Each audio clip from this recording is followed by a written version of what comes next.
नमस्कार मु बरखा आज आपण काम चैनल स्वागत करुच्ची। आज आम आलोचना करवा हाकुटी को ठीक करने कि केउं सब घरोई उपाय अच्छी किंतु एबे जाके जदि आपण आम चैनल को सब्सक्राइब करना ताहले सब्सक्राइब करनियंतु भूलिबेनी बेल बटन क्लिक करिया को।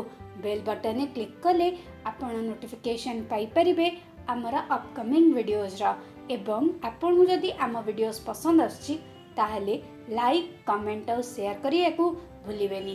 ता सहित आपण आमको फेसबुक इंस्टाग्राम और ट्विटर रे फॉलो मध्य करंतु। तो चलंतु जानिबा किपरि आमे घरोई उपाय रे हाकुटी ठीक करि परिबा। प्रथम घरोई उपाय होची जदि आपनकर हाकुटी होची ताहले आपण गोटे बड़ चामच जदि महू खाउचंती ताहले तुरंत आपनकर हाकुटी बंद हो जाय थाए। एही उपायटा आपण गोटे थर कले आपण हाकुटी पूरा भल हो जिवो। जदि आपण ऑफिस रे अछंती किबा अन्य कोनोसी काम रे अछंती एवं आपणको हाकुटी होची सेही समय रे आपणको पाखरे महू नाही ताहले आपण गोटे रु 2 ग्लास पानी मध्य पी परिबे। पानी पीले मध्य आपणकर हाकुटी बंद हो जाय थाए। एही उपायटा आपण गोटे रु 2 थर करंतु हेले आपणकर हाकुटी पूरा भल हो जिवो। तृतीय और सबुठ भल उपाय होची आपण जदि दही व्यवहार करूचंती ताहाले दही व्यवहार करिकि आपण हाकुटी भल कर परिबे।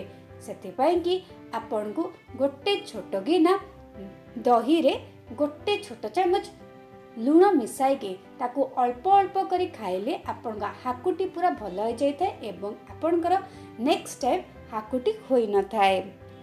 चतुर्थ उपाय होची जदि आपण दही पसंद करंतनी ताहले आपण चीनी मध्य खाई परिबे। गोटे छोट चामच चीनी को जदि आपण पाटी रे चापिकी रखुचंती एवं धीरे धीरे ताकू चोबाई की ढोकुचंती ताहले मध्य आपणकर हाकुटी भल हो जाय थाए।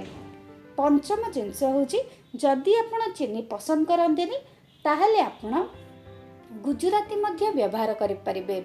गुजराती को प्रथमे आपण भल से छेचिकी गरम पानी रे मिसाई की जदि आपण पिउचंती ताहले मध्य आपणकर हाकुटी भल हो जाय थाए। षष्ठ जिंस होची जदि आपण गुजराती मध्य पाउनांती ताहले आपण लेंबू मध्य व्यवहार कर परिबे।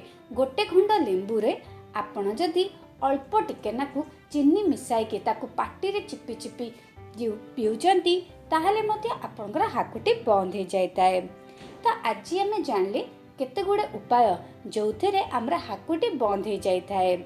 तो आपण एही भितरु गोटे किंबा दुईटा उपाय करंतु एवं आपन एक्सपीरियंस आम सहित कमेंट सेक्शन में शेयर करंतु। तो आज पई एतिकी आपन को सहित पुणी देखा हबो। रहुची नमस्कार।